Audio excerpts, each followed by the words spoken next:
Welcome to another episode of Four Guys Talking About AI. I'm here with my good friends, John Gerard, Greg Sterling, and Neil Polacek. Hey guys, how's it going? Hi, Andy. What's happening, Andy? Hello again. Hey, all right. So big stuff happening this week, also in AI, never stops. Today we're going to talk a little bit about how creative services are being impacted by AI. A lot of interesting stories popping up in that area. Then we're going to flip over to the idea of how AI is impacting businesses and profits. Interesting statements from Netflix, Salesforce, Disney this week. And also we'll talk a little bit about what's happening with regulation in AI. There's some things that are bubbling on that front. But leading off, let's talk a little bit about creative services and how they're being impacted by AI. This week, a company called Procreate made a hard stance talking about how they are not going to adopt AI in their platform, their software platform that helps creatives create all kinds of images. They're pushing AI away.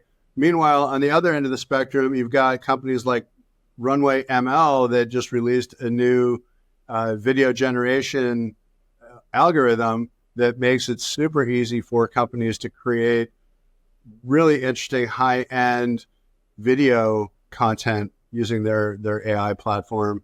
And somewhere in between, you've got OpenAI creating fine-tuning with their latest GPT 4.0 release. So let's lead off with you, John. What are your thoughts around what's going on on the creative services side? Well, look, I think we have a long history in technology of exactly what's going on right now. And newsflash, the Luddites lose, right?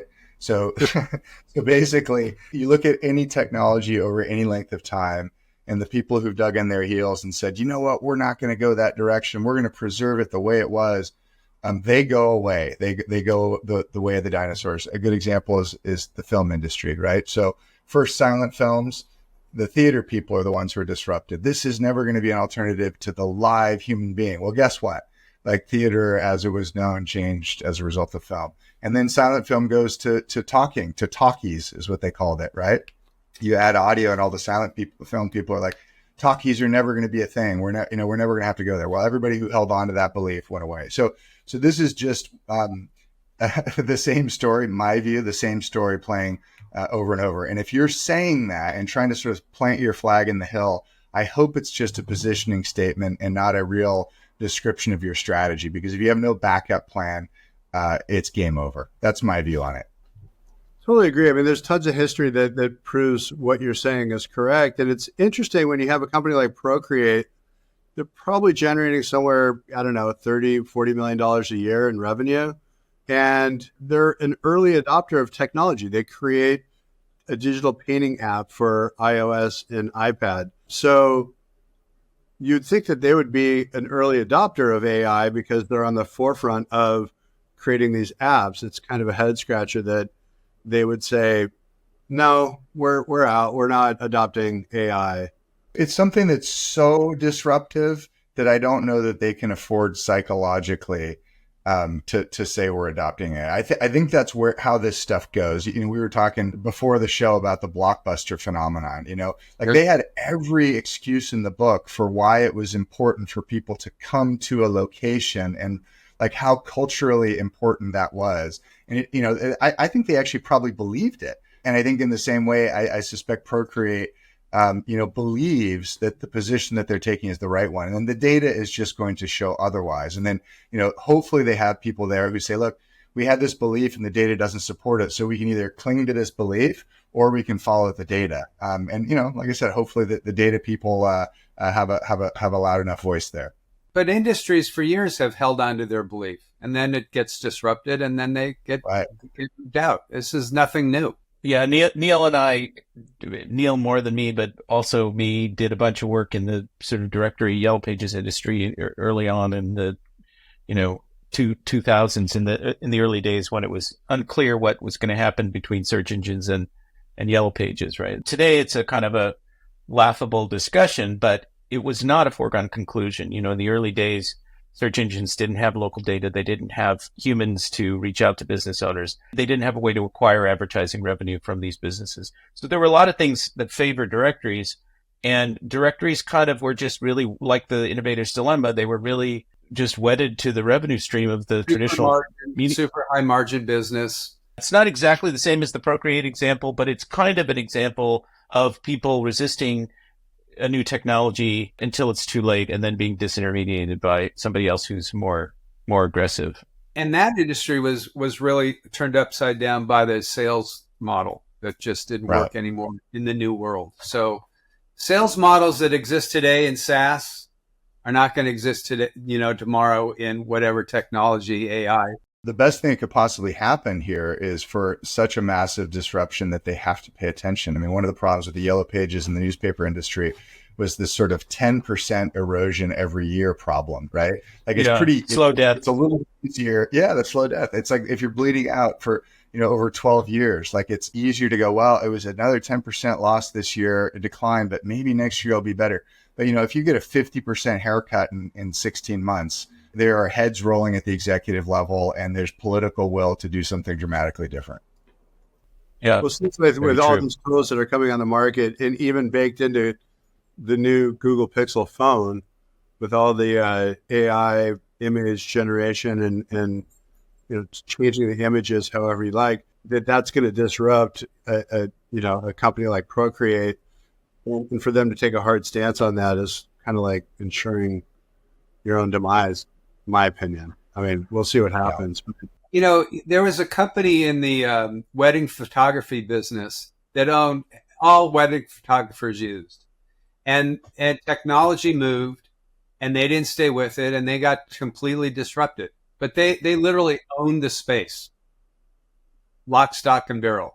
Bought by a private equity company at their peak, of course. Oh, wow. That was the other dimension. Smart founders in the end. Yeah.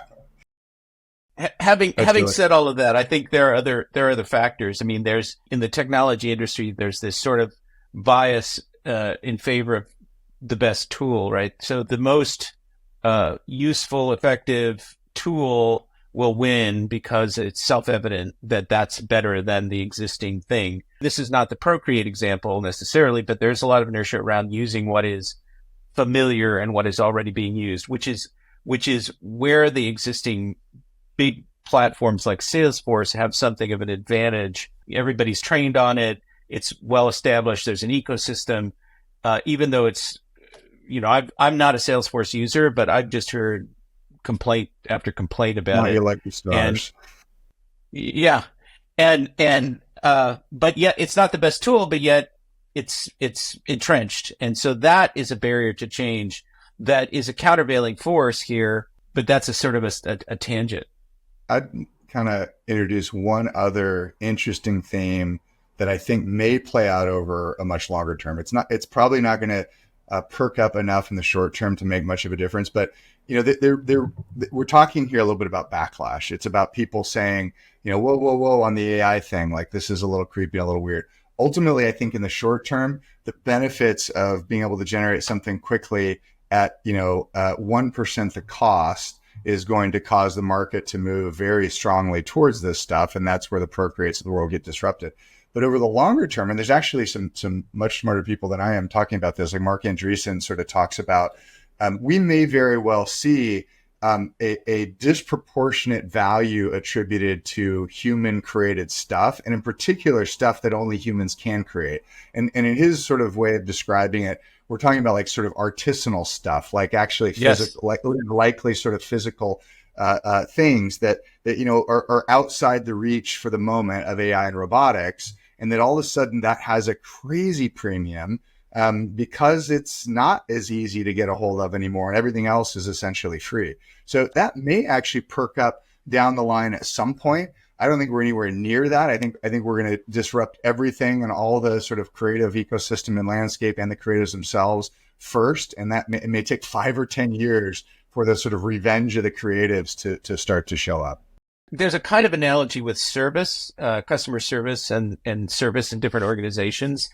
So if you're not at the highest tier of status, let's talk about the airlines. One of my favorite examples. The the more you're part of the unwashed mass, the worse your experience is, and the more automated it is, and the it's just bad. As you move up, and if you in United, it's global services, which I am not a part of. That's the highest tier, meaning you've spent the most money. Pick up on one ring, all kinds of high touch services, and that's just true in hotels and down the line. Is that these businesses are providing high quality human interaction and support for the highest level customer, and everybody else gets some version of automation plus. They call it status. They don't even pretend that it's like it's what is your status? Are you global elite status? Like it is a 100% sort of status ego play, and it works.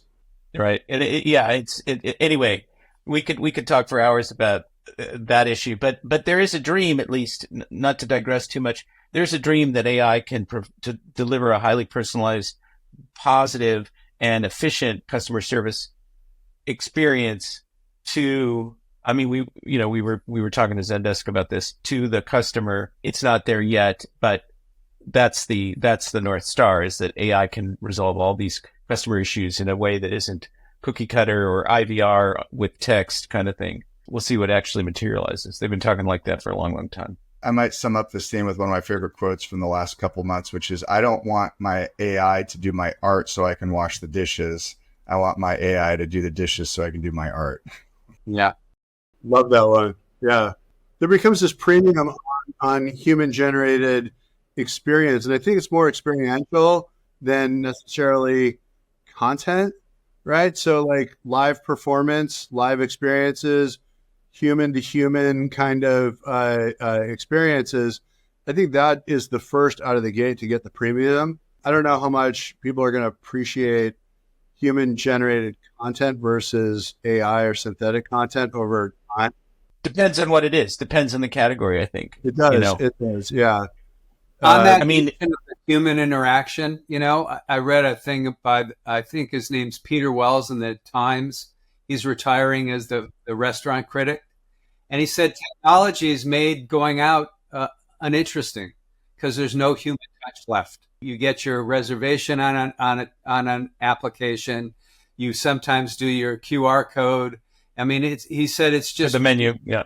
Yeah. In 12 years, he's seen, the whole industry go from a human touch industry to a no touch industry, a tech touch industry. Part of that is COVID, though. Once they could get away with not having to print a menu, they kept doing it. So he was really blasting sort of the pushing of technology into what was really a human experience. So there's also cost there. That's another factor, is that you can, as a business owner, you can reduce costs by using technology, whereas you would have had to hire a couple of people in the past. You don't now nobody's answering the phone. You can get away with 2 servers instead of 4. There are restaurants you can't reach by phone. Period. Yeah. So that said, there is a lot of creativity that can be used in this new AI landscape, especially as it pertains to video. I'm gonna share my screen here and just show the Runway, the new trailer that they just launched this week. It's really mind blowing. Have you played with the tool? I looked at the website and it was pretty impressive, but I haven't actually gotten access to it. Yeah, I played with it. I started playing with it this week. Yeah, it's fascinating. I'm just gonna go ahead and share here, but check this demo out.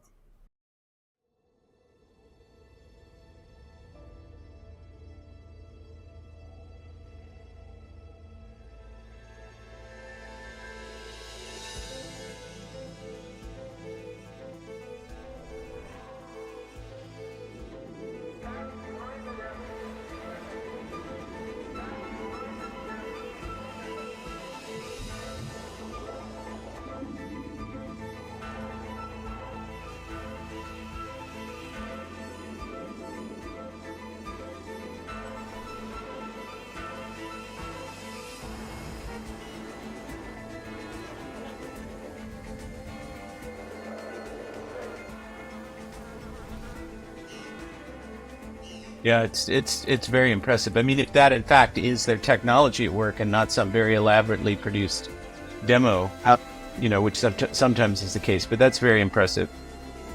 It's Yeah, really it's interesting impressive. too that they give that caveat, like that it is unedited, unmodified, because of course that's the first thing people sort of ask is like, I wonder what modifications are in here. I wonder how many shots did they generate to choose these. So presumably there were 3,000 micro scenes to hit, to choose from, and they chose the best 100 or something. I'm curious about that. Yeah, I'm sure there's a ton of production and trial and error that went into this. But What did the room floor look like? so what's interesting about this, and this is really like the new frontier, as far as I can tell, is that there's another company called LTX Studio. Have you guys heard of this company? No. Yeah. LTX Studio. So what they're doing is that they're taking Runway ML quality video and they're integrating it into a storyboarding kind of software so that through generative AI, you can create characters with text in your imagination, and then you can tell a story of how it goes. It'll create the storyboard for you, and even like keystone images for the story, and then it'll have briefs under each one so that it tells the full story, and then it'll start to add video in there, and then you can modify that video to say, make it on this angle, or however you want to dial it in from there. But very quickly, you can go from an idea to a full-length video. It could even be a movie. Yeah, and this is what the writers and the actors were concerned about in the Hollywood writers' strike and the actors' strike. This technology is advancing so quickly, and soon it'll be, as you say, capable of replacing traditional production, which will have a big impact on a lot of people. I think it's very disruptive of filmmaking and production in general, right? Commercial production in particular. On the flip side, it's great for new filmmakers who don't have budget or independent films, where you can create something that looks very expensive just through the technology and special effects, which started out as practical.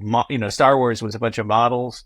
Now it's all CGI, and this is sort of a successor to that in a certain way. And I think that's it's sort of subtle, but that's the really big innovation here. Is the character consistency bit, right? So like up to this point, we've had so many great little like 6-second clips from all these different tools where the character is sort of created directly from text. You put in astronaut with orange helmet walks on planet or whatever, and it generates something, and there's consistency frame to frame, but you can't take that guy and put him in the next thing. And the big leap that needed to happen in order to be truly disruptive to short film and even feature length was this character consistency bit. And LTX, I don't know if they've fully solved it, but it looks like they've probably started to crack the code on that. And I don't know that was the last major tech hurdle or milestone that needed to be crossed, but it was a really big one, and it just sort of quietly has happened. And I if I was in the creative space making these films, I'd be a little worried about that or that, right? I mean, to our point earlier, like which way are you going to go on this? It is democratized to some extent. So if you are in the creative space and you are a storyteller, this kind of is an opportunity for you as well. You're either going to be super excited about this, or you're going to be scared, really scared of it. Yeah. And It's probably depend on your age.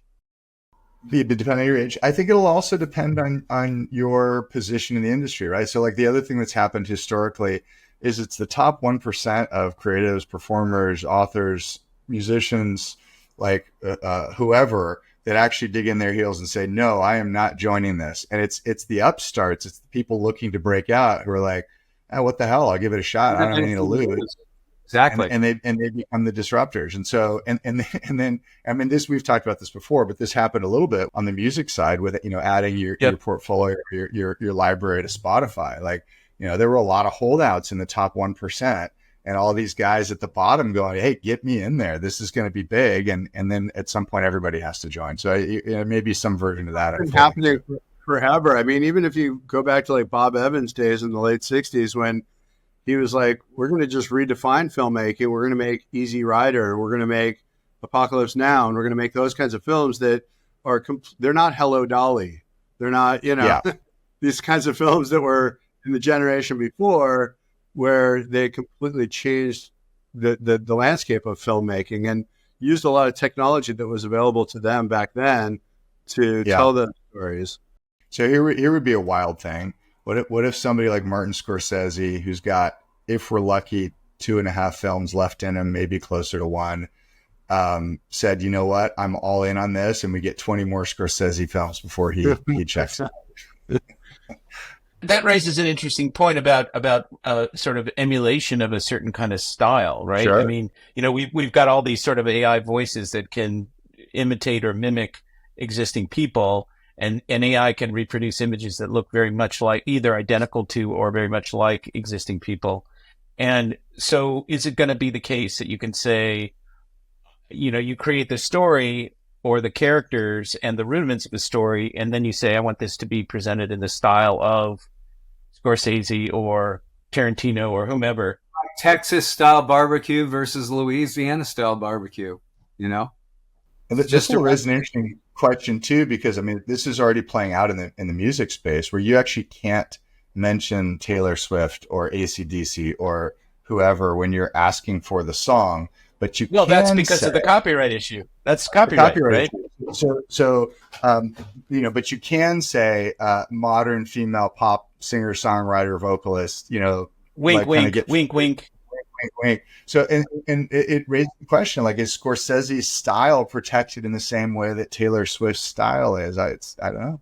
You have companies like Condé Nast, who was the most recent company that just did a deal with OpenAI. And you've got a lot of these other publishers like them who are cutting deals with OpenAI, presumably for Search GPT that's going to be coming out. But who knows what else is in that deal? Is it also a license to be able to emulate their kind of content using ChatGPT as well? Don't know if that's part of the scope, but it seems like it would be. And if it is, isn't that sort of in the same camp that what we're talking about here?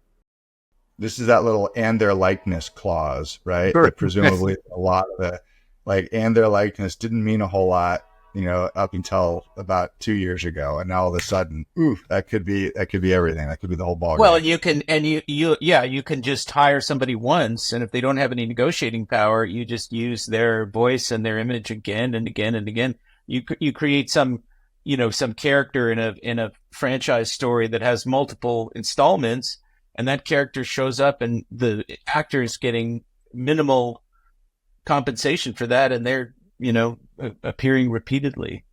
So it'll be interesting. There are a whole bunch of issues that have yet to be worked out around all of these things. So let's segue into that, and we were talking a little bit about how AI is impacting business and profits, and this week Netflix, Salesforce, Disney are among the majority of the Fortune 500 companies who considered AI a risk. Greg, you want to talk a little bit about what's going on here and how these companies and why they're coming out saying that AI is a risk when presumably you would think that they might be early adopters of AI? This is a kind of a CYA, cover your ass behavior, because it's possible that AI will be disruptive to their businesses. And if they sort of neglect to inform investors of that, then they could be spanked or sued. You could have some investor lawsuit that could cost a lot of money. So they're doing this just to sort of check the box. Here's an itemized list of risks, and AI is now one of them. I don't necessarily think it reflects their true attitude toward AI, but it is interesting that it has gone up. I think the report that mentions this, it was like 49% of the Fortune 500 last year sort of mentioned it in their filings, and now it's up to 56%. And so there is something here that's happening, this reflecting sort of the momentum perhaps that's happening, and there is a real risk. I mean, Neil and I in our work at Dialogue have talked to companies that reflecting some of the challenges of getting AI into the enterprise in a practical way.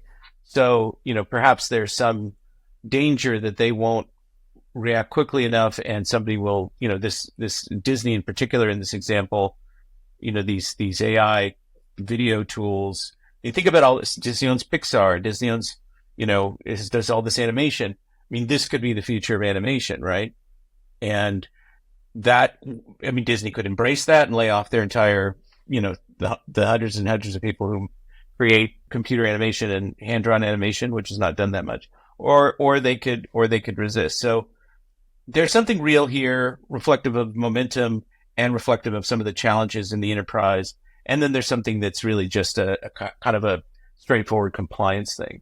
Isn't that some of that risk investing in stuff that may not turn out right? I mean, I think that's part of the reason they're putting that in there. That's the flip side. And they want to make sure investors know that this stuff may go south. They want to be. I think that's right. I think there's a lot of air cover in these statements, and not just around, hey, we might get hit, and so be prepared for that. But hey, we might make investments, like you said, Neil, that may not pan out. It's also great air cover for adopting AI and being disruptive internally. It's like saying, hey, the labor unions are cratering our profits. We're not sure we can survive, which then is air cover for a movement against labor and union busting. I mean, I think it's probably a good way to create some opportunistic moves for them that they might get some flack for. It's the same.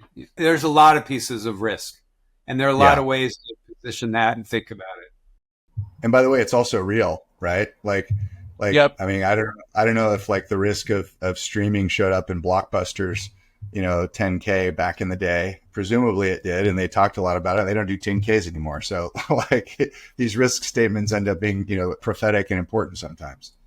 It's an epitaph of sorts, Exactly right. Exactly right. All right, well, let's segue into regulation with AI, because that's always a third real topic. So let's talk about it. But interesting things that are happening in this area. On the one hand, at the business level, there's an article that came out in Artificial Intelligence News this week that talks about how it's time for all law firms to use AI on a practical basis. And then on the other end of the spectrum, you've got a California Senate bill 1047 that's being kicked around, how California may regulate AI or come up with a framework to be able to do that. Let's talk about the street level stuff first. It seems to me that law firms are a perfect use case of utilizing AI. Structural data is part of an agreement, even though there's a lot of strategy that goes beyond that. Greg, you were an attorney. You want to talk a little bit about this? Well, yeah. So I did litigation, which is not transactional contracts, but I've written and reviewed a lot of contracts in my life.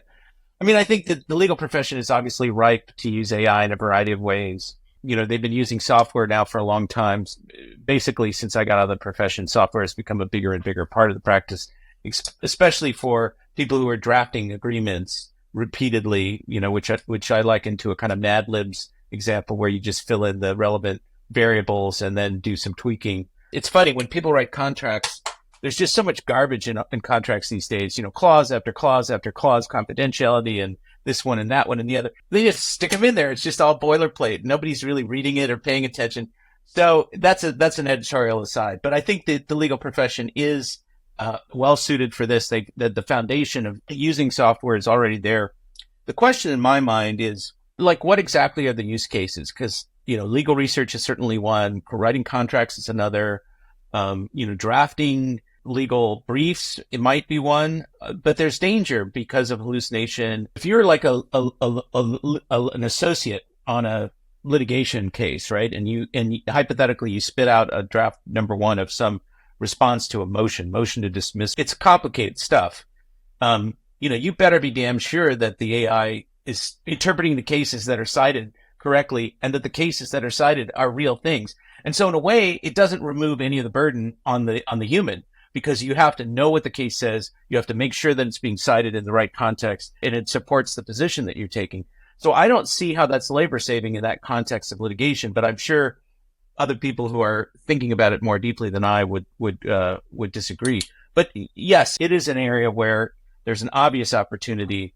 And it, as we were talking before, it will impact the sort of financials of law firms and the structure of law firms. It may make certain smaller firms more competitive with bigger firms. It may reduce the need to hire as many people at bigger firms. So, we'll see it play out in a lot of different ways. Doesn't it make a small firm potentially much bigger by, using these tools to do more volume, do more proceedings, do more stuff that they couldn't have done without hiring people to do that stuff? I mean, there is that opportunity.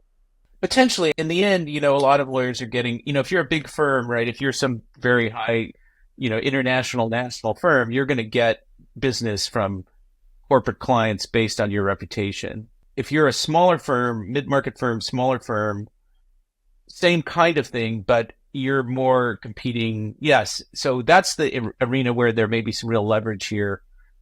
So maybe a one-person shop or a two-person or three-person shop can output a great deal more stuff. You can do, if you're an estates and trusts firm, maybe you can do 2x or 3x the volume that you could do without before. an associate, with one less associate, which is all bottom line money.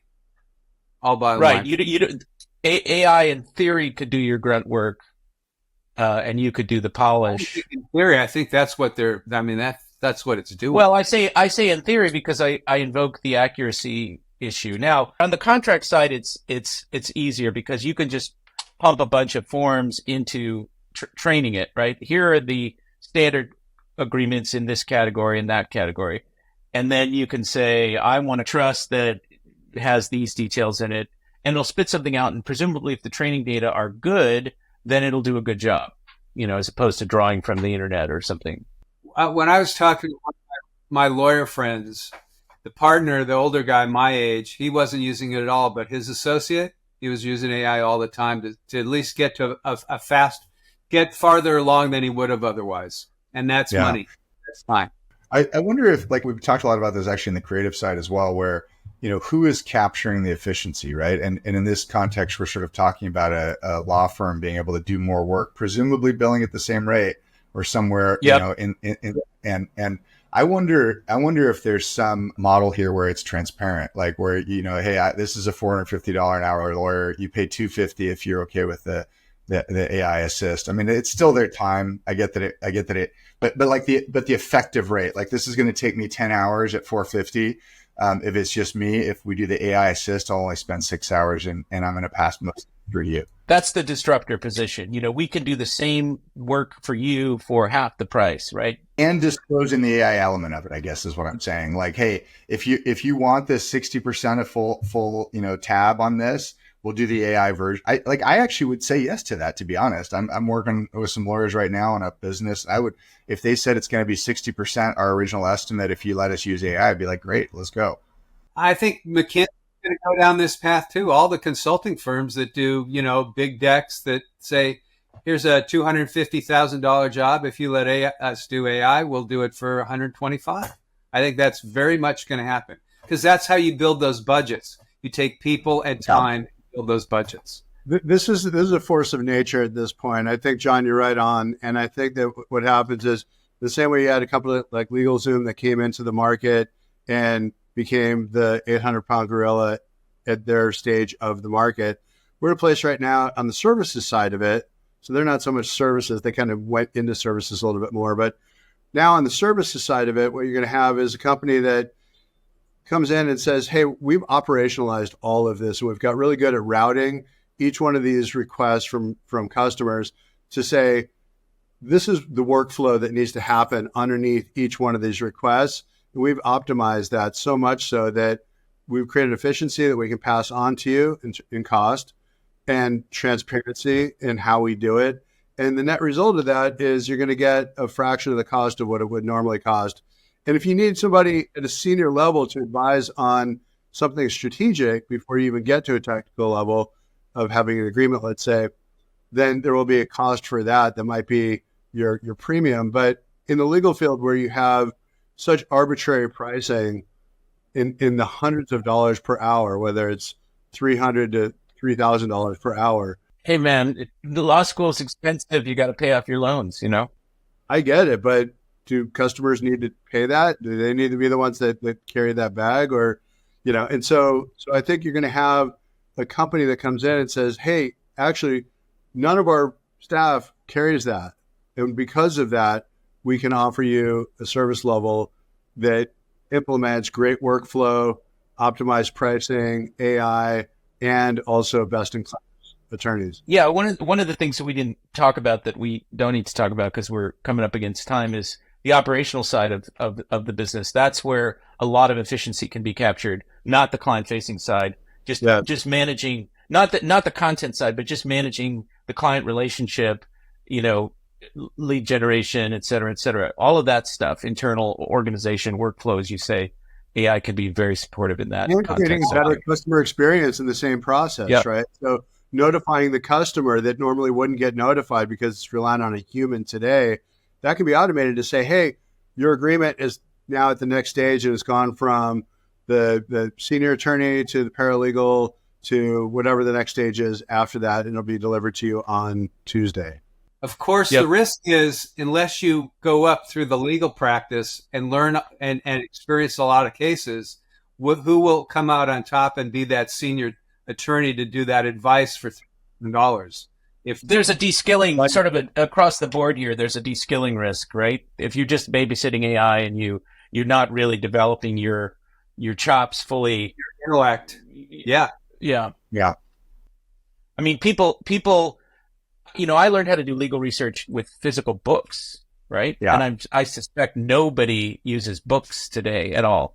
The process of, for instance, reviewing and editing a legal brief is an art that that attorneys have developed for maybe centuries. Like that's a very straight down the middle, important skill that actually probably wouldn't change all that much with AI generated stuff. Like it's going to be the same kind of oh, wait a minute, this is the counter plaintiff and the counter defendant, having to kind of do the mental math and review. Maybe you're looking for different errors. Like, let's just make sure this case actually exists. Like this is a real precedent.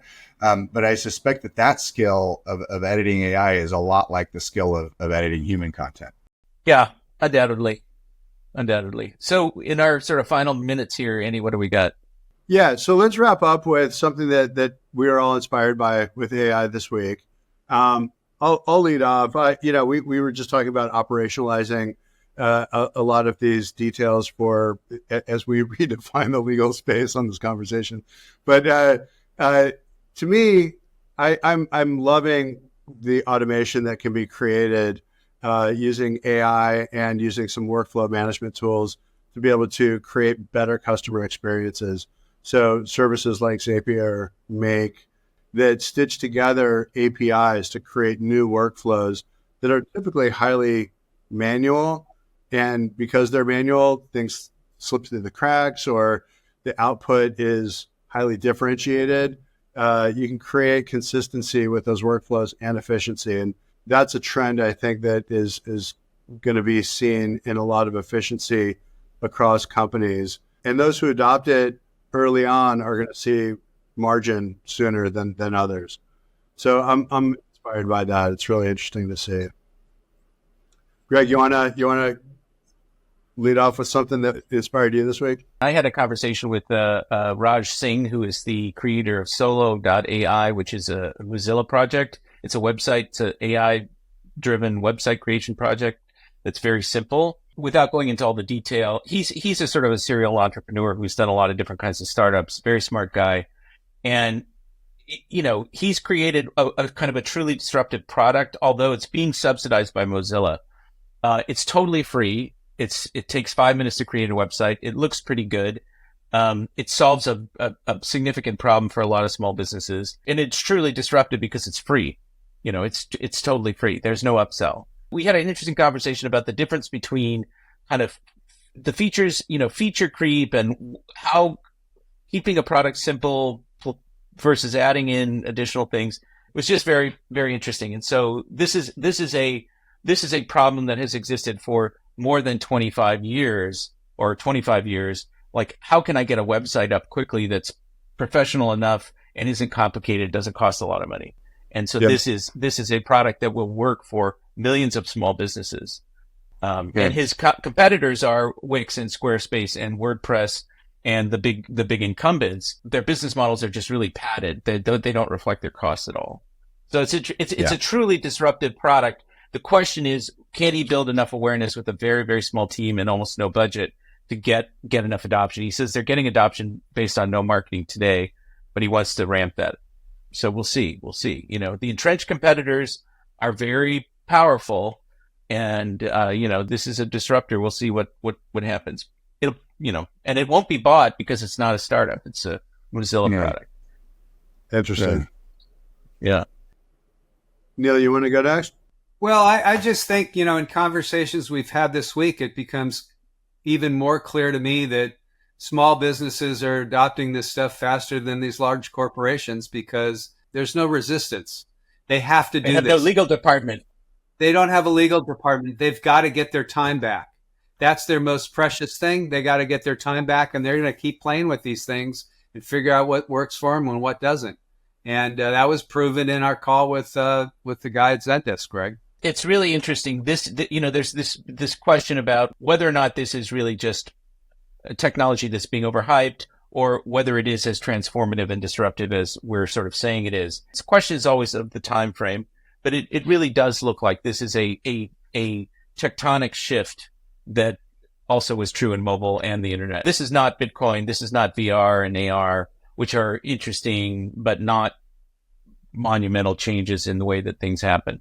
So, John, I think you're the last one to go. Record Abe.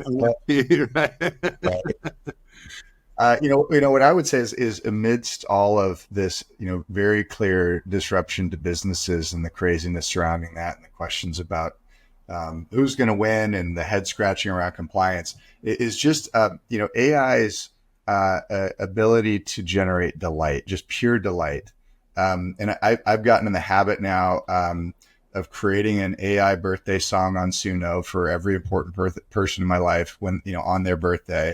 And it never fails to bring huge smiles and laughters and, oh my God, I need to share that. And how did you do it? And, we just did it over the weekend for my wife's birthday on a boat with some friends, and everybody just loved it. And that's just fun. Like it's a joyous kind of fun, like, mind-blowing experience, and getting to show that or share that with people has been really, really special.